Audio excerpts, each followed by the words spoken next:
Gohan and Frieza, two of the greatest prodigies the Dragon Ball verse has ever seen, both having insane showings of power, such as when Gohan at the young age of 4 went from a power level of 3 to over 1300 when rushing and attacking Raditz, or when Frieza, with just 4 months of training, allowed him to go from a power level of around 500,000 in base to anywhere from thousands to possibly even millions of times stronger, which allowed him to compete with Super Saiyan Blue Goku.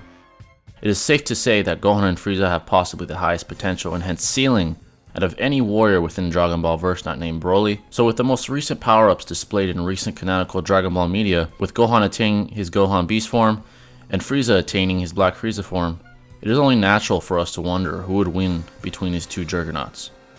Now, to preface this analysis, I would like to start by clarifying that due to the ambiguous nature of this matchup and limited canonical literature currently available for both combatants, I can only give a well-constructed hypothesis on the matter rather than a near-definitive answer to this matchup, with the best way to approach this analysis being to consider all the canonical literature available and extrapolating information as thoroughly as possible to formulate the best rational deduction.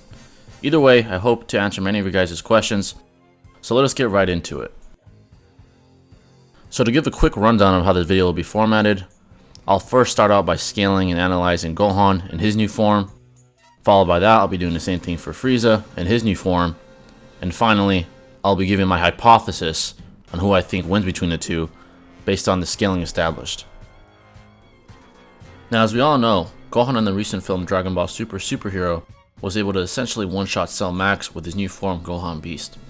This event takes place approximately 4 months after the Broly movie, since Whis states Beerus has been napping for 4 months. Gohan, once reaching this form, is stated by Piccolo to be the strongest warrior on Earth, and for those who are skeptical, Toriyama himself gives a statement that heavily illuminates that Gohan at his best was always intended to be the strongest, or at least seemingly so.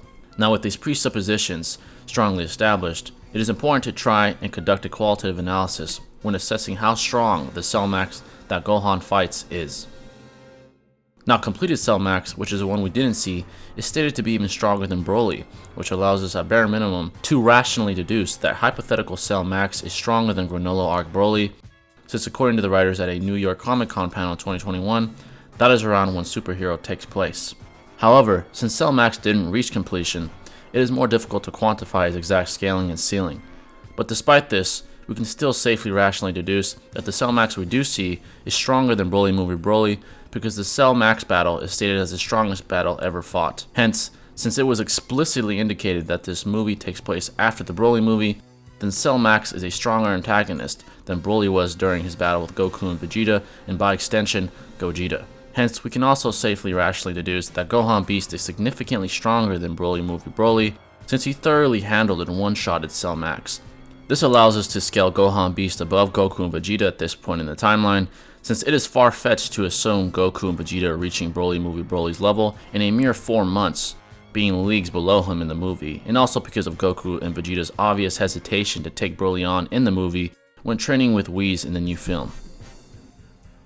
With Chapter 87 of the Dragon Ball Super manga being one of the most shocking and revealing chapters in recent memory, we see a preposterous increase in power from Frieza with his new Black Frieza form. We can safely and rationally deduce that this event took place after the superhero movie came out, considering 1, this chapter came out after the movie in real time, and 2, Goku and Vegeta were implied to still be trying to achieve their own respective milestones, True Ultra Instinct and Ultra Ego respectively, in the movie, especially Vegeta meditating, which heavily implies Ultra Ego in his future. Now, to efficiently scale Frieza, it's important to look at the details no matter how small they are. Frieza one-shots Gas, who was stated to be the strongest warrior in the universe, meaning stronger than Broly, Goku, Vegeta, and Gohan, with Gauss also having the unique trait of having an increased power level in the event someone stronger than himself appears in the universe. However, when Frieza emerged in the universe, he was so strong that Gauss' body began to disintegrate, with Frieza then easily one-shotting him, indicating it is an irrefutable fact that Frieza at this point in time was the strongest warrior in the universe. Now, to add to the significant gap Frieza now has, he one-shots Goku and Vegeta and even spares them, indicating there is no doubt in his mind that any future problems that will arise in the future will be of no challenge to him, including a hypothetical True Ultra Instinct Ultra Ego Gogeta. This is extremely telling and highly illuminates the leagues Frieza is above any other warrior currently. It is even debatable whether or not Gohan Beast is stronger than true Ultra Instinct Goku or Ultra Ego Vegeta, with statements in the superhero movie such as, "Without Gamma 2, we never would have beaten Cell Max," and "Even with Goku and Vegeta here, we might have still lost if it weren't for Gamma 2, implying Gohan and Piccolo, after experiencing Gohan Beast, don't seem to assess Goku and Vegeta as being far and away inferior now. Hence, through the principle of transitivity, with true Ultra Instinct Goku and Ultra Ego Vegeta being far stronger than they were in the superhero movie, we can safely place Black Frieza above everyone and anyone in that film. Now let's actually assess this matchup with all the puzzle pieces we have extrapolated from the canonical material presented. Black Frieza is the strongest warrior in the universe as of Chapter 87, and Gohan Beast can only be definitively scaled above Broly Movie Broly, and is certainly not stronger than Goss, who was literally stated to be the strongest in the universe until Frieza arrived and one-shotted him. Hence, Black Frieza is stronger than Gohan Beast by quite a large margin, and would dispose of him quite easily. So despite the large increase of interest in this matchup throughout the Dragon Ball fandom, empirically there isn't much currently that makes this contentious at all, to be quite honest.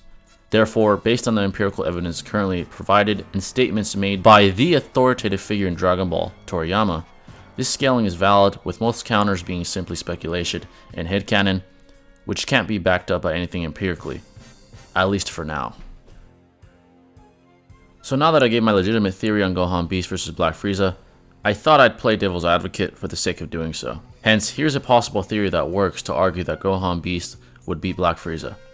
First, we will presuppose that Gohan, post-superhero, continues to train after realizing the possible threats that exist in the universe, which is a very safe rational deduction to make considering the stakes against Cell Max. So Gohan Beast, by the time Black Frieza emerges, is stronger than he was in the superhero movie. Furthermore, in a perfect storm, we've seen Gohan get amps in power within one battle that makes him exponentially times stronger, such as against Cell Max, Perfect Cell, and even Raditz as a child, indicating with the right parameters established, Gohan could surpass Black Frieza and defeat him. So that is all I have for this video. If you have any thoughts, such as a disagreement or a comment, make sure to leave it in the comment section below. I do read them all. I'm always very intrigued to hear your guys' thoughts. But that's going to wrap it up, folks. I'll see you in the next video. And until then, stay classy.